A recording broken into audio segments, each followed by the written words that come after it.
అందరికీ నమస్కారం. సంస్కృతి సంపద యూట్యూబ్ ఛానల్ తరపున అందరికీ స్వాగతం. శ్రీమద్ భగవద్గీత ఆధ్యాత్మిక రహస్యాలు అనే శీర్షికలో శ్రీ త్రినాథ్ గారు ధారావాహిక ప్రసంగం చేస్తున్నారు. వారి ధారావాహిక ప్రసంగంలో ఈరోజు 643వ ప్రసంగం చేస్తున్నారు. శ్రీ త్రినాథ్ గారికి స్వాగతం. నమస్కారం అండి. ఓం శాంతి. శ్రీమద్ భగవద్గీత ఆధ్యాత్మిక రహస్యాలు ఈ యొక్క కార్యక్రమాన్ని వీక్షిస్తున్నటువంటి సోదర సోదరిమణులందరికీ కూడా హార్దిక స్వాగతం, సుస్వాగతం, నమస్సుమాంజలి. ముందుగా మనము ఆధ్యాత్మికము, ధార్మికము. కాబట్టి ధార్మిక జగత్తులో పరివర్తన అనే శబ్దానికి అర్థం లేకుండా ఉందండి. ట్రాన్స్ఫార్మేషన్, కేవలము ఇన్ఫర్మేషన్ మీదనే ఎక్కువగా ఫోకస్ ఉంటుందండి. పఠన, పారాయణ, శ్రవణ, ప్రచార, ప్రసారం. ఇప్పుడు భగవంతుడు ధర్మ సంస్థాపన చేయాలని కంకణం కట్టుకొని మనకి 4వ అధ్యాయం 7, 8 శ్లోకాల్లో స్పష్టం చేయడం జరిగింది. యదా యదాహి ధర్మస్య గ్లానిర్భవతి భారత.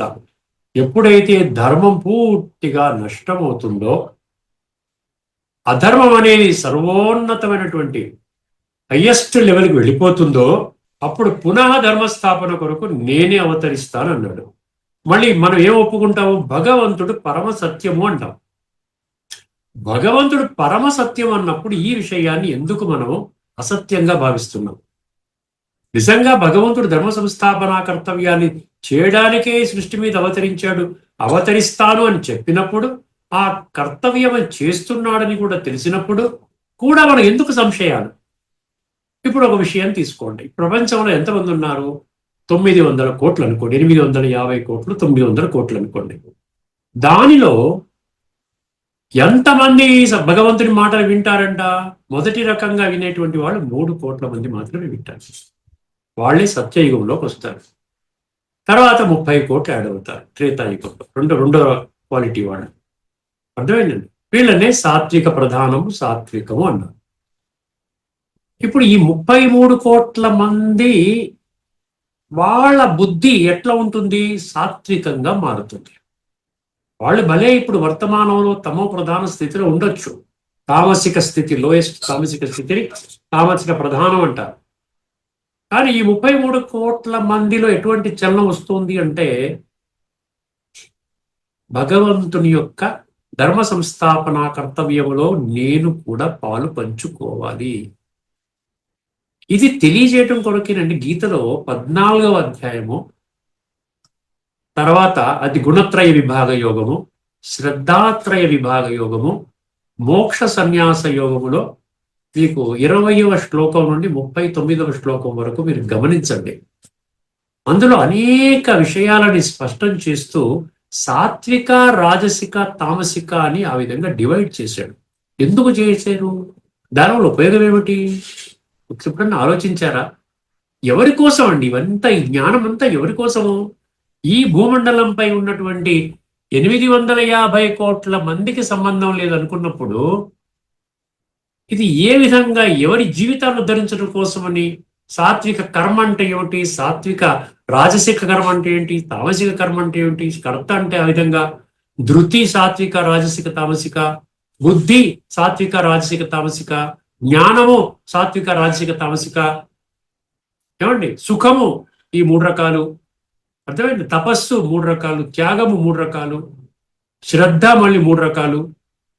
ఇవన్నీ చెప్పటం దేని కొరకు అంటే ఏమిటంటే, భగవంతుని యొక్క డ్రామా మొత్తం అంతా కాయి అంతా రంగస్థలం అని చెప్తున్నాడు కదా.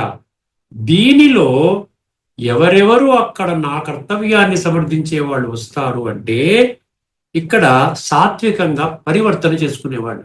అర్థమైందండి? మనం ఇలా అనుకోకూడదు, ఈ జ్ఞానము విచిత్రంగా ఉందండి, దీన్ని ఎవరు కూడా పట్టించుకోరు, అందుకని కొద్ది మంది మాత్రమే వింటారు దీన్ని, ఒక 30 మంది 20 మంది మాత్రమే అంటే.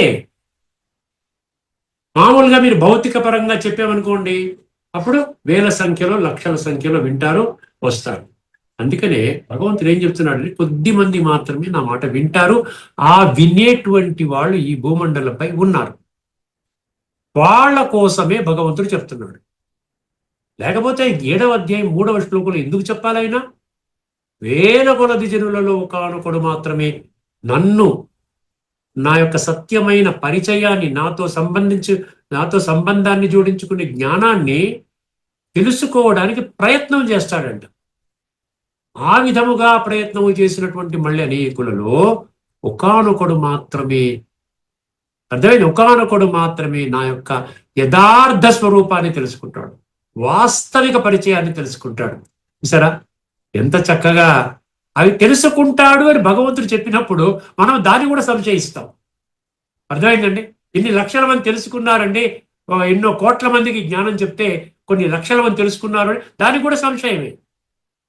సంశయ బుద్ధి వినశ్యంతి అంటాడు, నిశ్చయ బుద్ధి విజయంతి అంటాడు. ఈ విషయం మనకి ధార్మిక జగత్తులో అర్థం కాదండి. ఆధ్యాత్మిక జగత్తులో మనకి విషయం స్పష్టమవుతుంది. ఆధ్యాత్మిక జగత్తులో ఉన్నతంగా పరివర్తన చెందడానికి మన జీవితాన్ని ఉన్నతంగా తయారు చేసుకుంటాం. అర్థమైందండి? ఇక్కడితో ఈ విషయాన్ని పెట్టి మరొక అంశాన్ని మళ్ళీ తదుపరి ఎపిసోడ్ తెలుసుకుందాం. ఇప్పుడు కఠోపనిషత్తు 1, 3, 5 కొన్ని క్రిటికల్ స్టేజ్కి చేరుకుందండి. ఈ 1, 3, 5, 1, 3, 6 మీకు ఇప్పటికే స్పష్టమై ఉంటుంది. 1, 3, 5లో ఏం చెప్తున్నాడండి? మనస్సుని, ఇంద్రియాలని అదుపులో పెట్టుకోనటువంటి వాళ్ళ పరిస్థితి ఏమిటి? అక్కడ ఆ శ్లోకంలో 3 పదాలు వాడతాడండి. ఇది ప్రతి ఒక్కరూ గమనించాలి. ఏమంటే ఎస్తు అవిజ్ఞానవాన్ అన్నాడు, తర్వాత అయుక్తేన అన్నాడు, తర్వాత అవశ్యాని అన్నాడు. ఈ 3 గుర్తుపెట్టుకోండి. తర్వాత 1 అంటే అదుపు లేని మనస్సు, ఇది అజ్ఞాని లక్షణం. తర్వాత మీరు 1, 3, 6లోకి రండి. 1, 3, 6లోకి ఎందుకంటే ఇది సుదీర్ఘంగా మనం చర్చిస్తున్నామంటే మనకు అర్థం కావాలి, అందులో ఉన్న సత్యాన్ని గమనించాలి, గ్రహించాలి, జీవితాన్ని మార్చుకోవాలి. ఏ ఒక్కరి జీవితం మారినా కూడానండి మన ఈ యొక్క కార్యక్రమం సార్థకం అవుతుంది. ఎందుకంటే కొద్ది మంది మాత్రమే ఇందులో ఆ సాత్వికంగా ఆలోచన చేసేటువంటి శక్తి ఉంటుంది. సో 1, 3, 6 అంటే నిగ్రహించినటువంటి మనసు, నిగ్రహించబడిన 1, 3, 5లో నిగ్రహించదు. వాళ్ళు తిరస్కరిస్తారు, ప్రతిదానికి వాళ్ళు ఏదో వంకలు పెడుతుంటారు, వద్దనేస్తారు, తిరస్కరిస్తారు. ఇక్కడ జ్ఞాని యొక్క లక్షణం ఏంటి? నిగ్రహించబడినటువంటి మనస్సు. అక్కడ అవిజ్ఞానవాన్ అన్నాడా, ఇక్కడ విజ్ఞానవాన్ అన్నాడు. అక్కడ అయుక్తేన అన్నాడా, ఇక్కడ యుక్తేన అన్నాడు. అక్కడ అవశ్యాని అన్నాడు, అంటే వశములో లేనటువంటి, ఇక్కడ వశ్యాని అన్నాడు. అక్కడ దుష్టాశ్వ అన్నాడు, అంటే చెడ్డ గుర్రాలు, దుష్టమైన గుర్రాలు అన్నాడు. ఇక్కడ సదశ్వ అన్నాడు, అంటే మంచి గుర్రాలు, చెప్పిన మాట వినే గుర్రాలు అన్నాడు. చూసారా? అంటే ఇంద్రియాలు ఆ గుర్రాలని కంట్రోల్ చేసుకోవటమే ఈ ఉద్దేశం అన్నమాట. ఈ 2 శ్లోకాలు కలిపి మనం చర్చించుకుంటున్నాం. అర్థమైందండి? ఇప్పుడు దీన్ని సమర్థించేటువంటి మనం గీతా శ్లోకాలు సుమారుగా 16, 17 శ్లోకాలు మనం చర్చించుకున్నామండి. అర్థమైందండి? ఎందుకంటే ప్రతి శ్లోకము ముఖ్యమైనటువంటి శ్లోకం, చాలా దీర్ఘంగా, అర్థమైందండి, కూలంకషంగా మనం చర్చించుకున్నాం. దయచేసి దాన్ని తేలికగా తీసుకోకండి. ఏదో చెప్తున్నారండి, ఎవరు చెప్పరండి. భగవంతుడు చెప్పినటువంటి మాటలు, భగవంతుని ముఖార విందం నుండి వచ్చిన మాటల్ని ఆ విధంగా అర్థం చేసుకున్నప్పుడే మనకేమవుతుందండి, మన జీవితంలో పరివర్తన వస్తుంది. లేకపోతే పరివర్తన రాదు. కేవలము వింటాము, మళ్ళీ ఈ చెవిత వింటాం, ఆ చెవిత విడిచిపెట్టేస్తాం. ఇది మన గురించి కాదండి, ఎక్కడో ద్వాపర యుగంలో అర్జునుడు అన్న ఒక వ్యక్తి కోసం చెప్పినటువంటి విషయం అని చెప్పేసి తేలిగ్గా తీసుకుంటాం. అర్థమైందండి? ఇప్పుడు మనం ఉపనిషత్తు మద్దతు మంత్రాల్లో మొదటిగా మీకు ఏం చేస్తున్నానంటే, ఇది ఎక్కడుందంటే శ్వేతాశ్వతర ఉపనిషత్తు 2.4 రాసుకోండి. శ్వేతాశ్వతర 2.4. ఇది ఆశ్చర్యాన్ని కలిగించే ఇంకొక విషయం ఏంటంటే, ఇదే మంత్రము ఋగ్వేదంలో ఉంది, యాజ్ ఇట్ ఈజ్ గా. ఇదే మంత్రం ఋగ్వేదంలో, ఆ నంబర్ కూడా చెప్తాను, రాసుకోండి. 5.81.1. ఎందుకు చెప్తున్నానంటే ఈ నంబర్లు మీరు గూగుల్లో కొట్టగానే ఏది మంత్రం వస్తుంది మీకు. అర్థమైందండి? 5.81.1. దీన్ని ఎక్స్ప్లెయిన్ ఏమిచ్చాడు? 5 అంటే మండలం అంట, మండలము 5. 81 అంటే సూక్తము 81, తర్వాత మంత్రము 1. మండలము 5, సూక్తము 81, మంత్రము 1. ఇది శ్వేతాశ్వతర ఉపనిషత్తు 2.4. ఇదే మంత్రం. ఒక్కసారి జాగ్రత్తగా వినండి. ఇక్కడ ముందుగా మంత్రం వినండి, తర్వాత మనం దాని తత్వంలో పెడదాం. యుంజతే మనవుత యుంజతే ధియో. చాలా జాగ్రత్తగా వినండి. యుంజతే మనవుత యుంజతే ధియో విప్రస్య బహతో విపశ్చిత విద్రోహ విహోత్ర దధే వయూనావిదేక ఇన్మహి దేవస్య సవితు పరిష్టుతి. ఇది మంత్రం అండి. యథార్థంగా అది చదవటం ఎలాగున్నా మంత్రము, ఆ మంత్రం యొక్క తత్వాన్ని మనం అర్థం చేసుకుంటే మన జీవితం మారుతుంది. మంత్రం అద్భుతంగా చదివినా ఆ తత్వం అర్థం కాలేదనుకోండి, దానివల్ల ఉపయోగం లేదు. అది అర్థం కాకపోతే వ్యర్థమని అనుకోవచ్చు. ఒకసారి మీనింగ్లోకి వెళదామండి. ఒకసారి వెళితే ఇక్కడ యుంజతే మనవుత అన్నాడు, యుంజతే దియో అన్నాడు. అర్థమైందండి? అది రెండు విషయాలు చాలా కీలకం అనమాట. ఒకటి యుంజతే మనవుత, యుంజతే దియో. ఇక్కడ దీని ఏమంటారు? ఈ సృష్టిలో సర్వజ్ఞుడు అంటే భగవంతుడి గురించి చెప్తున్నాడు. ఇక్కడ ఈ సృష్టిలో చాలా జాగ్రత్తగా వినండి, శ్రద్ధావాన్ లభతే జ్ఞానం. ఈ సృష్టిలో సర్వజ్ఞుడు, సర్వోన్నతుడు, అర్థమైందండి? సర్వజ్ఞుడు సర్వోన్నతుడైన ఒక్క పరమాత్మ స్మృతిలోనే యోగులు తమ మనస్సును బుద్ధిని ఏకాగ్రం చేస్తారు. చూసారా అక్కడ? అదనమాట. యుంజతే మనవుత, తర్వాత యుంజతే దియో. దియో అంటే ఇదనమాట, బుద్ధిని. మనవుత అంటే మనస్సుని. ఇక్కడ ఏం చెప్పాడు? ఇక్కడ ఏమన్నారంటే ఈ సృష్టిలో సర్వజ్ఞుడు సర్వోన్నతుడైన ఒక్క పరమాత్మ స్మృతిలోనే యోగులు తమ మనస్సును బుద్ధిని ఏకాగ్రం చేస్తారు. ఆ జ్ఞాన సూర్యుని స్మృతి ద్వారానే ఆత్మలలో నిక్షిప్తము కాబడిన సంస్కారాలు పవిత్రమవుతాయి. ఋగ్వేదము, శ్వేతాశ్వతర ఉపనిషత్తు. గుర్తుపెట్టుకోండి, మీరు కూడా చెక్ చేసుకోవచ్చు. ఎంత చక్కగా యథార్థంగా గీతలో చెప్పిన విషయాన్ని స్పష్టం చేస్తున్నాడు. మనోబుద్ధులను అలా పరమాత్మతో లగ్నము చేయడమే, మనోబుద్ధులను మయ్యర్పిత మనోబుద్ధి అంటాడు గీతలో. మనోబుద్ధులను అలా పరమాత్మతో లగ్నము చేయడమే అన్నిటికంటే శ్రేష్టమైన సాధన. ఇది ఈ ఋగ్వేదము, శ్వేతాశ్వతర ఉపనిషత్తు. అర్థమైందండి? ఇదన్నమాట విషయం. ఇప్పుడు మనం కంపారిజన్ చేద్దాం. కఠోపనిషత్తుకు దీనికి ఏమి సంబంధము ఒక్కసారి మనం కంపేర్ చేద్దాం. ఇక్కడ కఠోపనిషత్తు 1:3-5లో ఒక పంక్తి చెప్తాను మీకు. విజ్ఞానవాన్ భవతి యుక్తేన మనసా సదా. ఏమండి? ఇది 1:3-6 విజ్ఞానవాన్ అన్నాడు, యుక్తేన అన్నాడు కదా. 1:3-6 భావానికి ఇది మద్దతు ఇస్తుంది. అక్కడ విజ్ఞానవాన్ అన్నాడు, ఇక్కడ ఏమన్నాడు? దియో అన్నాడు. అర్థమైందండి? మనస్సు బుద్ధిని భగవంతుడికి అర్పణ చేస్తాడు, సంస్కార పరివర్తన చేసుకుంటాడు. చాలా తేలికైనటువంటి మార్గం అన్నమాట. భగవంతుడి మార్గము చాలా తేలికైన మార్గం, కఠిన మార్గం కాదు. ఏదో సంస్కృత శ్లోకాలు అర్థం కాకపోయినా పర్వాలేదు, మీరు పట్టుకొని ఆ విధంగా 100 సార్లు పలకండి, దానివల్ల ఉపయోగం లేదు. ఇది గుర్తుపెట్టుకోండి. అర్థం? అక్కడ విజ్ఞానవంతుడు అంటే జీవితాన్ని మార్చుకోవడానికి మన హృదయంలో ఒక బలమైనటువంటి సంకల్పం కలగాలి. అర్థం? జ్ఞానాన్ని విజ్ఞానంలోకి మార్చుకోవాలి. అందుకనే విజ్ఞానవాన్ భవతి యుక్తేన మనసా సదా అనే ఈ యొక్క 1:3-5కి ఇది మద్దతు ప్రకటిస్తోంది. ఓకేనండి? ఇప్పుడు మరొక ఉపనిషత్తు మంత్రం తీసుకుని వెళ్తున్నాను. అదే శ్వేతాశ్వతరంలో 2.9 అండి. ఇంతకుముందు ఏం చెప్పుకున్నాం? 2.4 చెప్పుకున్నాం. ఇప్పుడు 2.9. ఒక్కసారి శ్లోకాన్ని జాగ్రత్తగా వినండి. ప్రతి దాంట్లో తత్వం అర్థం చేసుకోండి. తత్వం మాం వేత్తి తత్వత, 7వ అధ్యాయం 3వ శ్లోకం ఆఖరి పంక్తి అండర్లైన్ చేసుకోండి. మాం వేత్తి తత్వత. తత్వము ఆధారంగా నన్ను, నా వాస్తవిక పరిచయాన్ని గుర్తిస్తాడు, నా యొక్క ఉనికిని, అస్తిత్వాన్ని గుర్తిస్తాడు, నాతో సంబంధాన్ని జోడిస్తాడు. భగవాను వాచ ప్రాణాన్ ప్రపీడ్యేహ సంయుక్త చేష్ట క్షీణే ప్రాణే నాసికయోచ్ఛ్వసీత్ దుష్టాశ్వయుక్తమివ వాహమేనం విద్వాన్ మనో ధారయతే ప్రమత్తః. ఇది కొంచెం బెటర్గా పలికాను, కొంచెం ఈజీగా. ముందుగా 4 సార్లు అనుకున్నాను కాబట్టి. ఇక్కడ ఇందులో ఒక విచిత్రం కూర్చారా ఒకటి. ఇక్కడ దుష్టాశ్వం అనే పదం వచ్చింది ఈ మంత్రంలో, అందుకని ఇది మనం తీసుకోవడం జరిగింది. ఈ శ్వేతాశ్వత 2:9లో అక్కడ కఠోపనిషత్తులో 1:3-5లో ఏం చెప్పాడు? దుష్టాశ్వ అన్నాడు. 1:3-6లో సదశ్వ అన్నాడు, మంచి గుర్రాలు చెడ్డ గుర్రాలు. ఇక్కడ దుష్టాశ్వయుక్తమివ అన్నాడు. ఒక్కసారి గమనించండి దీని అర్థము. లొంగని మొండి గుర్రాలను కట్టిన రథాన్ని నడిపే డ్రైవర్ ఎంత అప్రమత్తంగా చూసారు. అప్పుడు కారు కొంచెం అటు ఇటుగా ఉందండి, ఎవరు ఊరు వెళ్తున్నారు, కారు కొంచెం డిస్టర్బ్ అయింది, ఇంజన్ ప్రాబ్లం ఇస్తుంది, గేర్లు పనిచేయ, ఏదో ఉంటుంది సమస్య. ఒక నేర్పరి అయిన డ్రైవర్ ఏం చేస్తాడు, ఏం లేదండి పర్వాలేదు, నేను కంట్రోల్ చేసి జాగ్రత్తగా గమ్యస్థానాన్ని చేర్చేస్తాను అని చాలా జాగ్రత్తగా నేర్పరితనంగా నడిపిస్తాడు. ఇక్కడ ఆ పాయింట్ వస్తుంది, అర్థమైందంటే చాలా జాగ్రత్తగా. లొంగని మొండి గుర్రాలను కట్టిన రథాన్ని నడిపే డ్రైవరు ఎంత అప్రమత్తంగా శ్రద్ధగా పగ్గాలను పట్టుకుంటాడో, అదేనమాట సాధకుడు.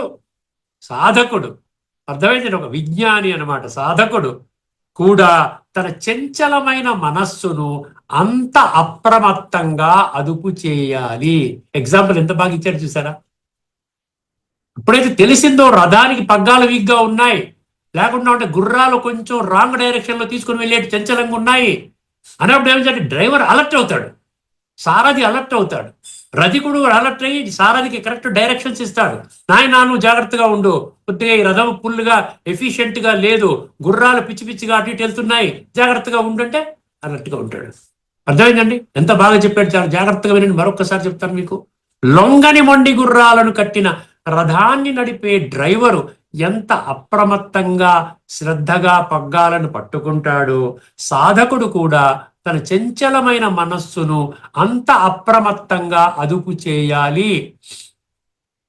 దానికి శారీరక క్రమశిక్షణ కావాలంట.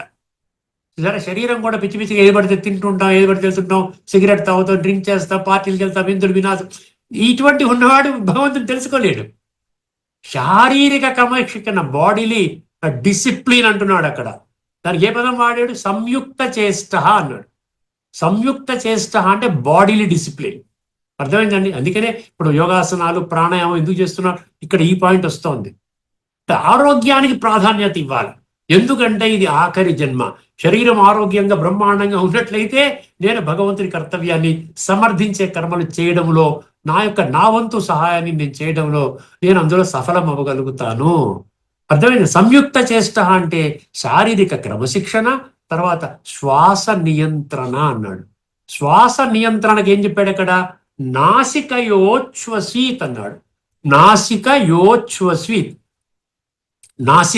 నాసికయోచ్ఛ్వసీత్ అంటే శ్వాస నియంత్రణ. ఈ రెండు తోడ్పడతాయి. దేనిలో తోడ్పడతాయి? ఈ అప్రమత్తంగా ఉండి మా పగ్గాలను కంట్రోల్ చేసి జాగ్రత్తగా మనం. ఇప్పుడు డ్రైవర్ కూడా ఏంటంటే శుభ్రంగా బ్రేక్ఫాస్ట్ చేస్తాడు, చక్కగా భగవంతుని స్మరణ చేస్తాడు, పూజ చేసుకుని వస్తాడు, బొట్టు పెట్టుకుంటాడు. అమ్మా ఈ డ్రైవర్ మంచోడ్రా, మనకి ఇబ్బంది పెట్టాడు, శ్రద్ధగా తోలుతాడు, ఎందుకంటే డ్రైవరు అన్న డ్యూటీ కాన్షియస్ లో ఉన్నాడు, నీట్గా తీసుకెళ్తాడు. మనకు కూడా ఆ విధంగా అనిపిస్తుంది. అందుకని ఈ రెండు, శరీర క్రమశిక్షణ, సంయుక్త చేష్ట, శ్వాస నియంత్రణ, నాసికాయోచ్ఛ్వసీత్ తోడ్పడతాయి. అందుకని ఇక్కడ ఇది కఠోపనిషత్తుతో ఏం సంబంధం అంటే ఖచ్చితంగా సంబంధం ఉంది. ఇందులో దుష్టాశ్వము అని ఉంది కదా, గుర్రాలు అదుపు తప్పితే ప్రమాదము అని కఠోపనిషత్తు మంత్రాలు హెచ్చరిస్తే, గుర్రాలు అదుపు తప్పితే ప్రమాదము అని ఈ కఠోపనిషత్తు మంత్రాలు అంటే 1:3:5, 1:3:6 ఆ విషయాలను అర్థం చేసుకుంటే ఇది మనకు హెచ్చరిస్తున్నాయి. ఆ గుర్రాల పగ్గాలను ఎలా బిగించి పట్టుకోవాలో శ్వేతాశ్వతర ఉపనిషత్తు ఈ మంత్రము మనకి ప్రాక్టికల్ గా తెలియచేస్తుంది. ఇది అనమాట కనెక్షన్. అర్థమైందండి? ఇప్పుడు మనము మరొక శ్లోకానికి వెళ్దాం, మరొక మంత్రానికి. ఇక్కడ మంత్రం అంటారు, శ్లోకాలు అన్నారు. వేదాల్లోనూ ఉపనిషత్తుల్లో మంత్రాలు అంటారు. ముండకోపనిషత్తులో 3.1. ఇది చాలా ఈజీ అండి. 3.1.1 అనేక మార్లు మనం ప్రస్తావించడం జరిగింది, చర్చించుకున్నాం. ఈ రెండు పక్షుల కథ, ఒకటి చెట్టు, రెండు పక్షులు. చెట్టు అంటే శరీరం అన్నమాట. చెట్టు అంటే శరీరంగా సృష్టి. సృష్టి అంటే మొత్తం 850 కోట్ల శరీరాలు సృష్టి, మానవ సృష్టి అనమాట. ద్వాసుపర్ణ సయుజ సఖయ సమానం వృక్షం పరిశశ్వజాతే. ఇలా చెప్పుగా ఆ మంత్రం కూడా మామూలుగా వచ్చేస్తుంది, మనం చూడకుండా కూడా చక్కగా మనం చెప్పేయచ్చు అనమాట, సభల్లో కూడా చెప్పేయచ్చు. అందుకే ఇలా అర్థం సహితంగా మనం తెలుసుకున్నాం అనుకోండి, ఈజీగా మనకు అందులో వంటబడుతుంది అనమాట. తయోరన్య పిప్పలం స్వాద్వత్తి అనశ్నన్ అన్యో అభిచాక శీతి. ఇది శ్లోకం, ఇది మంత్రం. ఇక్కడ దీని అర్థంలోకి వెళితే ఒకే చెట్టుపై శరీరం సృష్టి చెప్పాను కదా, సృష్టి శరీరం. ఇది ఒకే చెట్టు. ఈ ఒకే చెట్టుపై ఒకే విధమైన రూపము కలిగిన, ఒకే విధమైన రూపం అంటే ఆత్మ, పరమాత్మ. ఆత్మ కూడా జ్యోతి స్వరూపము, పరమాత్మ కూడా జ్యోతి స్వరూపం. 13వ అధ్యాయంలో 17వ శ్లోకం ఏంటి? జ్యోతిషామపిత జ్యోతి. నీవు జ్యోతి, నేను జ్యోతి. అంతే. ఏం డిట్టో తేడా ఏమీ లేదు. నీవు సూక్ష్మం, నేను సూక్ష్మం. నీవు 2 కళ్ళతో చూడలేవు, నన్ను కూడా 2 కళ్ళతో చూడలేవు. నేను ఒక్కటి కేవలం కాలచక్రం లోపట రాను కాబట్టి, జననమరణ చక్రంలోకి రాను కాబట్టి నన్ను పరమాత్మ అన్నారు. అంతే, ఇంకేమీ తేడా. పరమాత్మ జ్యోతి స్వరూపుణ్ణి అక్కడ శివ అనే పదంతో శివలింగము, ఆ లింగాకారం. శివ అంటే ఆ మంచి చేసేవాడు, శుభకారి, మంగళకారి. అర్థమైందండి? ఈ విధంగా మంచి చేసేవాడు. అది ఇప్పుడు ఒకసారి గమనించండి. ఈ మీనింగ్తో ఒకే చెట్టుపై ఒకే విధమైన రూపం కలిగిన, ఎల్లప్పుడూ కలిసి ఉండే 2 పక్షులు. ఇప్పుడు మనం కూడా ఏమనుకున్నాం? ఆత్మ పరమాత్మ పక్కనే పరమాత్మ కూడా ఉన్నాడు, ఒక సాక్షిగా చూస్తాడు అని మనం చూసుకున్నాం. సాక్షిగా ఉంటాడు అన్నాం. పరమాత్మ ఏమి ఇంటర్ఫియర్ అవ్వడు, కేవలం జ్ఞానం చెప్తాడు ఈ సంగమ యుగంలో. తర్వాత ఆయన సాక్షిగా చూస్తాడు. నా మాట విన్నాడా వీడు, నా మాట వినలేదా? వినకపోతే పాపం పోతున్నాడు, అటు ఇటు పోతున్నాడు. వాడి జన్మ ద్వాపర యుగంలోనూ కలియుగంలోనూ ఉంటుంది. అమ్మ విన్నాడు వీడు, చాలా శ్రద్ధగా ప్రతిరోజు నా మాటలు వింటున్నాడు, విని మంచి మార్గాన్ని పెడుతున్నాడు అని సాక్షిగా చూస్తాడు. ఒకే చెట్టుపై ఒకే విధమైన రూపం కలిగిన, ఎల్లప్పుడూ కలిసి ఉండే 2 పక్షులు, ఆత్మ మరియు పరమాత్మ కూర్చుని ఉన్నాయి. అందులో మొదటి పక్షి జీవాత్మ ఏం చేస్తుంది? ఆ చెట్టు యొక్క కర్మఫలాలు అనబడే రుచికరమైన పండ్లను తింటూ ఉంటుంది. రుచికరమైన పండ్లను తింటూ ఉంటుంది అంటే సుఖ దుఃఖాలను అనుభవిస్తుంది. అంటే పండ్లు తీపిగా ఉంటాయి, చేదుగా కూడా ఉంటాయి కదా. సుఖం అనుభవం చేస్తాడు, దుఃఖం కూడా అనుభవం చేస్తాడు. ఎప్పుడైతే కర్మ ఫలాలపై ఆధారపడి మీరు కర్మలు చేసినట్లయితే. ఇది ఇక్కడ ముఖ్యమైనటువంటి విషయం అనమాట. ఇప్పుడు రెండవది ఏం చేస్తుంది? 2వ పక్షి అంటే పరమాత్మ ఏ పండ్లను తినకుండా కేవలం నిశ్చలంగా చూస్తూ సాక్షిగా ప్రకాశిస్తూ ఉంటుంది. అర్థమైందండి? ఇంతే. ఇప్పుడు దీన్ని కఠోపనిషత్తుతో కనెక్ట్ చేయండి ఒకసారి. 1, 3, 5 కఠోపనిషత్తులో లొంగని గుర్రాలు అన్నాడు. ఈ ఇంద్రియాలు అనబడేటువంటి పిచ్చిగా బిహేవ్ చేస్తున్నాయి, మన మాట వినటం లేదు, సారథి మాట వినటం లేదు, మనసు మాట వినటం లేదు.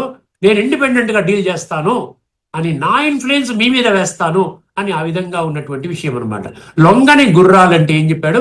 పండు తినే పక్షి. దానికి లొంగిపోయాడు అంటే ఇంద్రియాలు వాళ్ళని కంట్రోల్ చేస్తున్నాయి. ఎవరి మనస్సు అయితే అదుపులో ఉండదో వారి ఇంద్రియాలు దుష్ట గుర్రాల వలె రథాన్ని తమ ఇష్టము వచ్చినట్లు లాగుతాయి. అంటే కారణం చెప్తున్నాడు, నివారణ చెప్తున్నాడు. మనం చేస్తామా చేయమా మీకు వదిలేస్తున్నాడు, సాక్షిగా చూస్తున్నాడు.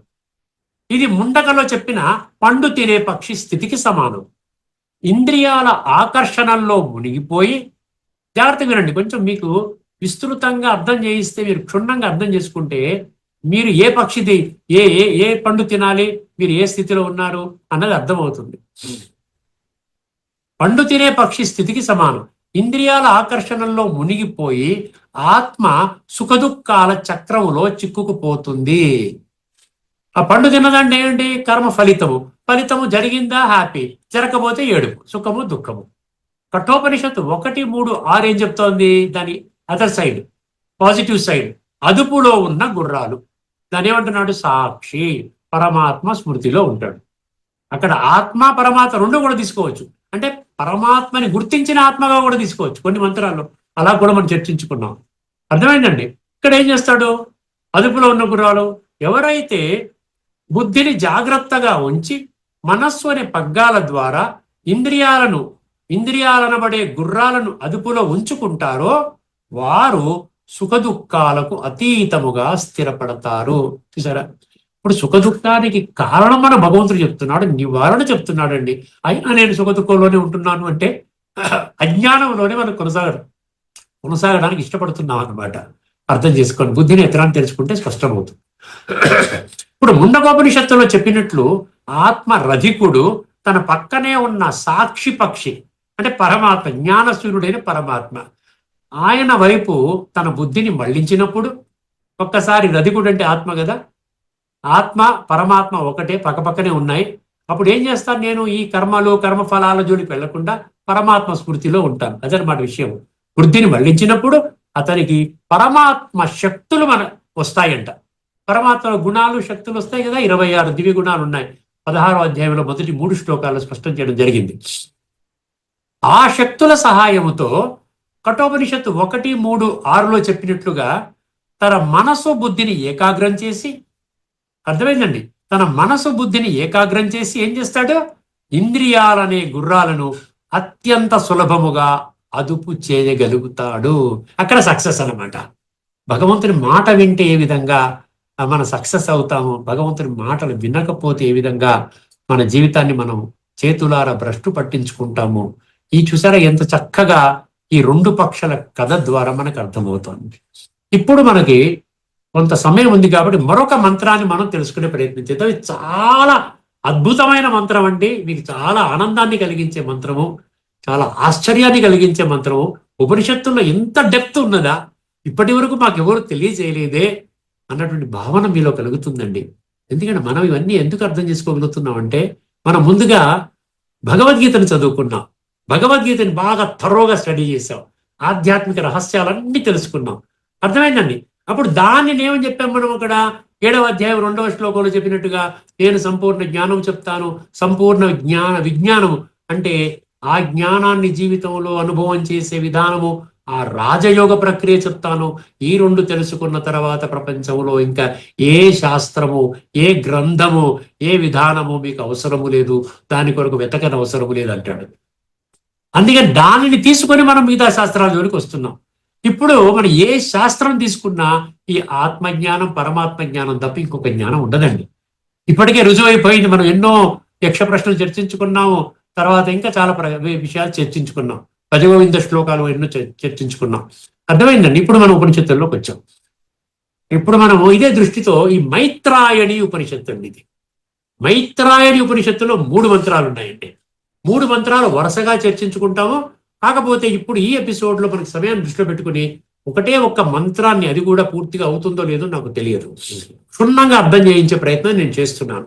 మైత్రాయణి ఉపనిషత్తు 6.34.1, 6.34.2, 6.34.3, ఇవి 3 కూడా మనకి కఠోపనిషత్తు 1, 3, 5 మరియు 1, 3, 6తో చాలా దగ్గరి సంబంధం ఉన్నటువంటి మంత్రాలు. ఇందులో మొదటి మంత్రాన్ని మనం చదువుకుందాం. చాలా అద్భుతం. ఇది ఒక సైన్స్ అంటాడు, ఇది ఒక సైన్స్ అని చెప్తున్నాడండి ఈ ఉపనిషత్తు మంత్రంలో, మైత్రాయణి ఉపనిషత్తు మంత్రం. మైత్రాయణి మనం ఏదైతే సీరియల్ ఆటలో తీసుకుంటాం చూసారా, అప్పుడు తీసుకున్నప్పుడు ఇంకా డీటెయిల్గా చర్చించుకుందాం. ఇప్పుడు మనం ఉన్నంత వరకు మనకు అర్థమయ్యే రీతిలో మనం అర్థం చేసుకునే ప్రయత్నం చేద్దాం. ఒక్కసారి మంత్రాన్ని వినండి జాగ్రత్తగా. యథా నిరింధనో వహ్ని, యథా నిరింధనో వహ్ని స్వయోనౌ ఉపశామ్యతి, యథా నిరింధనో వహ్ని స్వయోనౌ ఉపశామ్యతి. మళ్ళీ చదువుతాను. యథా నిరింధనో వహ్ని స్వయోనౌ ఉపశామ్యతి. తథా, ఇది యథా వచ్చింది కదా, మరి తథా రావాలి కదా, యథా వస్తే తథా వస్తుంది. తథా వృత్తిక్షయాచిత్తం, మళ్ళీ స్వయానౌ ఉపశామ్యతి వచ్చిందండి. ఈ స్వయానౌ ఉపశామ్యతి 2 సార్లు వచ్చింది. స్వయానౌ స్వయోనౌ, యోని అనమాట, యోని అక్కడ అర్థం యోని. స్వయోనౌ ఉపశామ్యతి. ఇది మనకి మైత్రాయణి 6.34.1. ఒకసారి జాగ్రత్తగా వినండి. ఈ మంత్రం కఠోపనిషత్తు 1, 3, 5, 1, 3, 6 మంత్రాలలోని రథ దృష్టాంతానికి అద్భుతమైన మద్దతుగా నిలుస్తుంది. ఇది ముఖ్యమైన పాయింట్, మీరు గమనించాలి. ఇంకా చెప్పాలంటే ఈ మంత్రము కఠోపనిషత్తు మంత్రాల, అంటే ఈ 2 మంత్రాలు, ఆ కఠోపనిషత్తు మంత్రాలు అంటే 1, 3, 5, 1, 3, 6, ఈ మంత్రాల వెనక ఉన్న ఆధ్యాత్మిక శాస్త్రాన్ని, the science of mind control అన్నాడు, అర్థమైందండి. ఈ శాస్త్రాన్ని వివరిస్తుందంట, the science of mind control. ఇప్పుడు మన అన్నాడు కదా, మనస్సు కుళ్ళిపోతే గుర్రాలు మన మాట వినవు, మనస్సు స్ట్రాంగ్ గా ఉంటే, రథికుడు పర్ఫెక్ట్ గా ఉంటే, రథ సారథి పర్ఫెక్ట్ గా ఉంటే ఎంత చెత్త గుర్రాలైనా కంట్రోల్లోకి వస్తాయి అంటున్నాడు కదా. 1, 3, 5. దీని వెనక ఉన్నటువంటి ఆధ్యాత్మిక శాస్త్రము అంటే spiritual science, the science of mind control. గీతలో 6వ అధ్యాయంలోని పేరేం పేరండి? ఆత్మ సంయమ యోగము, సెల్ఫ్ కంట్రోల్. అదే స్పిరిచువల్ కంట్రోల్ అంటే, స్పిరిచువల్ సైన్స్ అంటే సెల్ఫ్ కంట్రోల్ అన్నమాట. ఒక్కసారి జాగ్రత్తగా వినండి. ఇది పూర్తి చేస్తానండి 1 3 నిమిషాల్లో.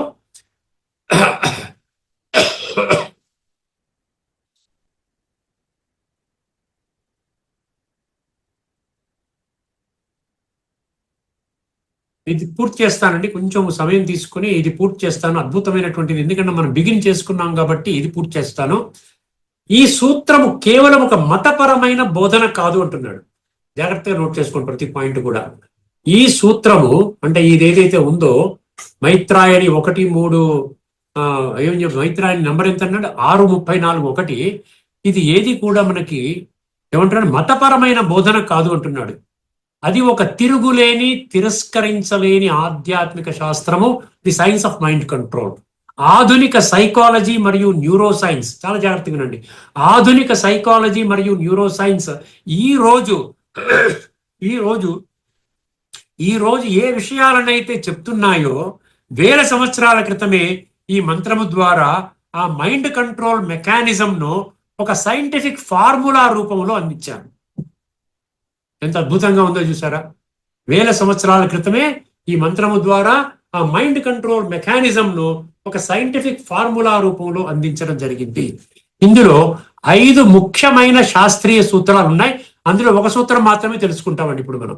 ఒకటే సూత్రం, మిగతా సూత్రాలన్నీ ఆ మైత్రాయని చర్చించుకున్నప్పుడు డీటెయిల్డ్ గా మనం చర్చించుకుంటాం ఒక ఫుల్ ఎపిసోడ్ లో. ఇక్కడ 5 ముఖ్యమైన శాస్త్రీయ సూత్రాలు మామూలుగా తెలుసుకోండి. 5 ఏమిటి అని మీకు ఉత్సుకత ఉంటది కదా. ఒకటి, లా ఆఫ్ ఇంధన అన్నాడు, అంటే ద ప్రిన్సిపల్ ఆఫ్ ఫ్యూయల్. ఇంధనం అంటే ఫ్యూయల్, పెట్రోల్, కిరసనాయిలు, బొగ్గులు, ఇదనమాట. ది లా ఆఫ్ ఇంధన, ద ప్రిన్సిపల్ ఆఫ్ ఫ్యూయల్. రెండవది చిత్తవృత్తుల క్షీణత. దాన్ని ఏమంటారంటే న్యూరోప్లాస్టిసిటీ అని మీరు వినే ఉంటారు. మీరు కావాలంటే గూగుల్లో సెర్చ్ చేయండి, న్యూరోప్లాస్టిసిటీ అంటారు. అది కూడా మనకి చెప్తోంది, అది కూడా మనం చర్చించుకోబోతాం ఆ టైం వచ్చినప్పుడు. మూడవది కన్జర్వేషన్ ఆఫ్ ఎనర్జీ.